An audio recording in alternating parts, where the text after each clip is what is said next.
Mu mwaka w'igihumbi kimwe magana cyenda mirongo cyenda na kabiri ku musozi wa Kabaya mu karere ka Ngororero higeze kuvugirwa imbwirwaruhame yasize amateka mabi mu Rwanda.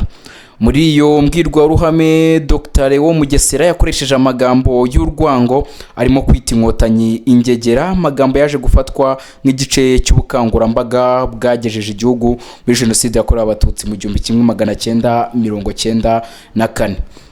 Nyuma y'imyaka irenga 30 ayo magambo yongeye kwibukwa kuri uyu wa kabiri Nyakanga 2026. Umuyobozi wa diviziyo ya gatatu y'ingabo z'u Rwanda Major General Eugene Nkubito yavuze ko ayo magambo akimubabaza, ariko ashimangira ko amateka yagaragaje ukundi. Niki yavuze kuki yagarutse kuri ayo mateka, kandi ubu butumwa busobanura iki ku rubyiruko n'abanyarwanda muri rusange? Mukomeze mubane natwe hano kuri The Quick Times News kugira ngo mukomeze musobanukirwe byinshi kurushaho. Muhaye ikaze. Tugiye kugaruka ku butumwa bukomeye bwatangiwe mu murenge wa Kabaya, ahantu hafite amateka yahariwe mu mateka ya jenoside yakorewe abatutsi. Jenoside niyatangiye mu mwaka wa 1994 gusa.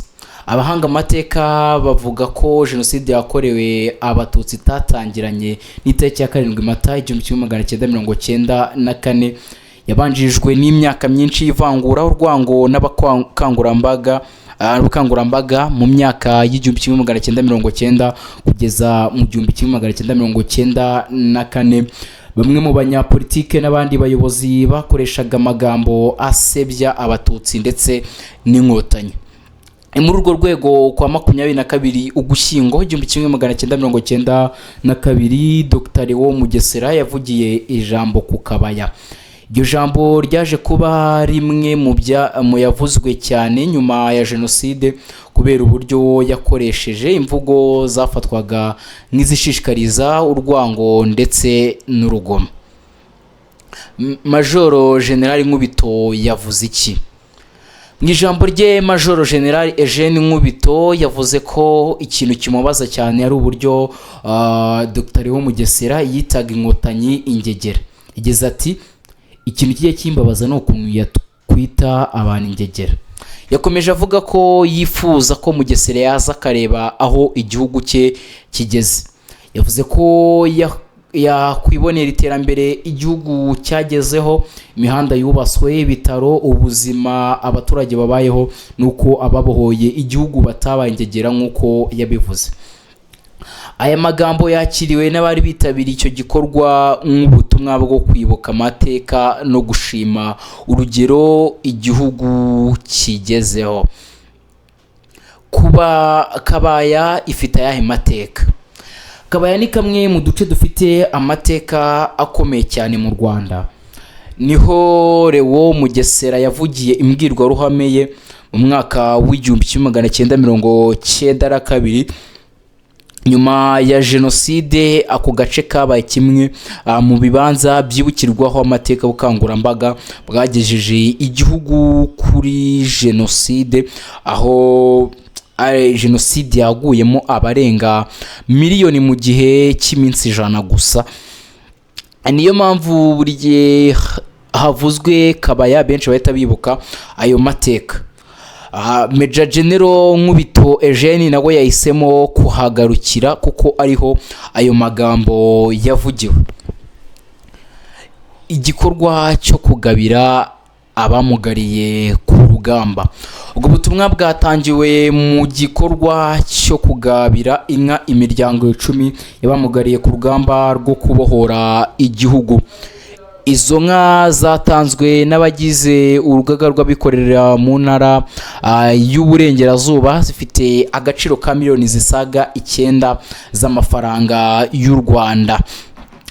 Major General Nkubito Eugene yashimiye abikorera, avuga ko bagaragaje ko batazirengagiza abaharaniye kubohora igihugu. yavuze ko kwita ku bamugariye ku rugamba ari uburyo bwo kubashimira uruhare bagize mu mateka y'igihugu cyacu, harimo no guhagarika jenoside yakorewe abatutsi mu Rwanda muri Mata mu mwaka w'1994. Isomo ku rubyiruko. Abasesenguzi bavuga ko kwibuka amagambo nk'aya ya Mugesera bifasha urubyiruko gusobanukirwa uburyo amagambo ashobora kugira ingaruka zikomeye. Amagambo y'urwango ashobora kubiba amacakubiri, niyo mpamvu kwigisha amateka no kurwanya imvugo zibiba urwango bikomeje gufatwa nk'inshingano za buri munyarwanda. Hari kandi ubutumwa bwo gukomeza kubaka igihugu gishingiye ku bumwe, ubwiyunge ndetse n'iterambere.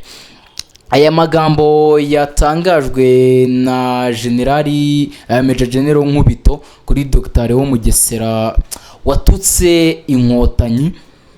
Ku rubyiruko hari icyo bisiga, kuko bitwereka ko abenshi ntitwari duhari.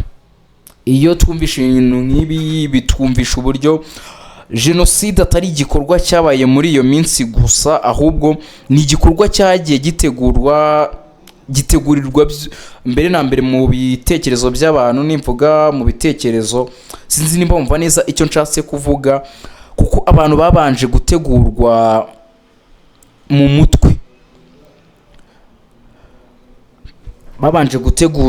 mutwe, mbere y'uko bajya gukora ibyo bikorwa. Njye mbona atari ubumuntu, bikorwa by'ubunyamaswa. Amwe magambo n'ubundi yavuze, Major General Nkubito Eugene yagize ati, aha ku Kabayo mujye mwibuka ijambo Mugesera yahavugiye. Yarabyivugiye ku mugaragaro, twaramwumvaga twese, ntabwo ari amagambo. Ariko ikintu kijya kimbabaza ni uburyo yavuze byose, n'ukuntu yakwita abantu ingegera akavuga ati ziriya ngegera, iryo jambo rwose yararivuze. Mugesera numva ngo arahari, ubanza ari mu nkiko, ariko agakwiye kuza akareba ko tutari ingegera. Nibyo twakoze, akagera hano ku Kabaya, akagenda muri kaburimbo azamuka ajya ku bitaro, akareba abaturage bakeye banezerewe, kandi hakozwe byinshi. Ayo magambo nge nayumvishe numva ankoze ku mutima. Amagambo yatangajwe na Major General Eugene Nkubito, ni ukuvuga ko ari benshi bavugaga ibintu ariko batazi icyo inkotanyi ziri gutekereza, ndetse n'icyo ziri gutekereza ku baturage ko cyari cyiza. Major General Nkubito Eugene yaboneyeho gushimira abikoreye bo muri iyi ntara, nk'uko nabibabwiye bahoze ari abasirikare bamugariye ku rugamba.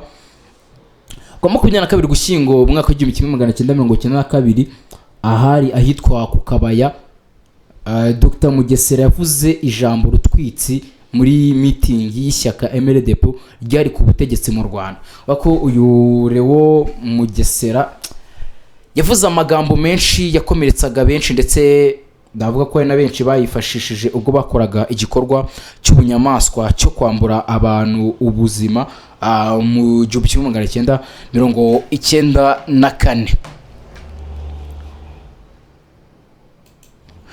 Mu gusoza amagambo ya Major General Eugene Nkubito agaragaza uburyo amateka y'u Rwanda gikomeza kuba isomo rikomeye ku bubu n'abazaza. Urubyiruko nk'uko nabibabwiye ni ahacu kugira dukomeze tunasigasire amateka y'igihugu cyacu. Hari amateka atari meza igihugu cyacu gifite, ariko ni ayacu, ndetse amateka yose tugomba kuyasigasira, tukazayabwira n'abazadukomokaho.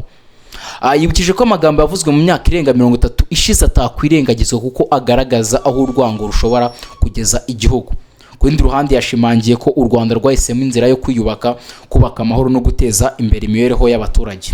Igikorwa cyo kugabira abamugariye ku rugamba nacyo cyabaye ikimenyetso cyo gukomeza guha agaciro abatanze umusanzu mu kubohora igihugu.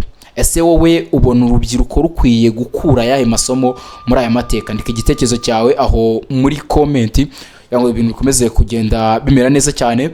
Mwibutsa ko ku munsi w'ejo tariki ya 4 Nyakanga ni umunsi ngaruka mwaka wo kwizihiza uburyo igihugu cyacu kibohoye. Ubwo nkomeza kubifuriza imyiteguro myiza y'umunsi wo kwibohora.